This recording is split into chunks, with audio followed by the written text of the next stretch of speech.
सरिता खुद को पूरी तरह अविश्वास और धोखे के बीच जकड़ी महसूस कर रही थी।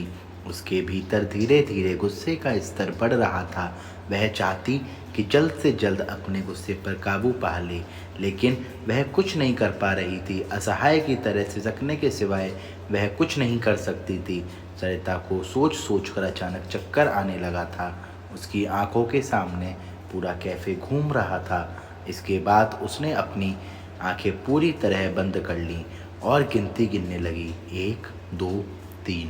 उसे लग रहा था कि गिनती गिनने से वह इस परेशानी के सबब से खुद को बाहर निकाल लेगी। फिर जैसे ही धीरे से उसने अपनी आंखें खोली तो सब कुछ वैसा ही पाया जैसे पहले था। वही कैफ़े, एक कप में ठंडी पड़ी हुई कॉफ़ी और वह व्यक्ति जिसके प्रति वह 10 साल से समर्पित थी, वह ठीक उसके सामने बैठा था। वह व्यक्ति कोई और नहीं बल्कि सरिता का प्रेमी था। वो इंसान जिसके साथ उसने अपने जीवन के सपनों को साझा किए थे। वह इंसान जिससे उसने अपने पूरे जी जान से प्यार किया था। इतना होने के बाद भी कुछ ही मिनट पहले उस व्यक्ति को हम दोनों के बीच चल रहे रिश्ते को ख़त्म करने की घोषणा करने में थोड़ी सी भी झिझक नहीं हुई। यहाँ सरिता खुद को पूरी तरह अविश्वास और धोखे के बीच जकड़ी हुई महसूस कर रही थी। उसके भीतर धीरे धीरे गुस्से का स्तर बढ़ रहा था।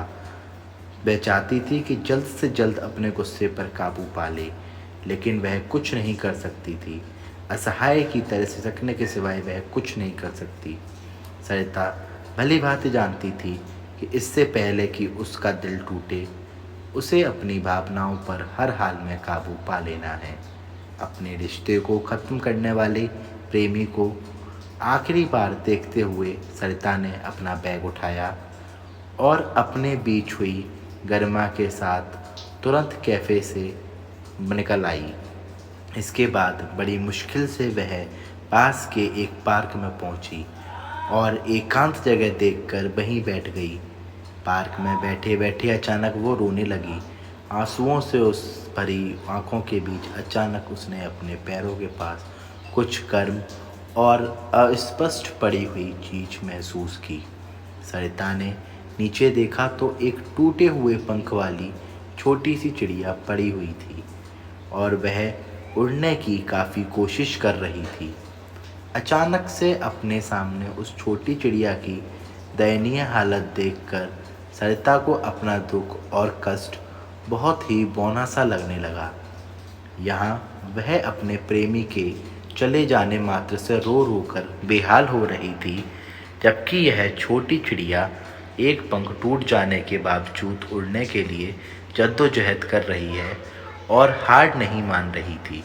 अब बिना एक और पल गवाए सरिता ने चिड़िया को उठा लिया और अपने दुपट्टे में लपेट लिया। अब दुख की जगह सरिता के भीतर करुणा ने अपनी जगह बना ली और उसे इस बात का आभास हो गया कि अब इसे प्यारी चिड़िया की बेहतर ढंग से देखभाल करनी है, जब तक कि वह पूरी तरह स्वस्थ ना हो जाए। यही उसकी ज़िंदगी का निस्वार्थ भी है। एक नई उम्मीद और उद्देश्य भी। सरिता ने अपने आंसुओं को पोंछा और अपने नए साथी के साथ अपने घर वापस चली गई।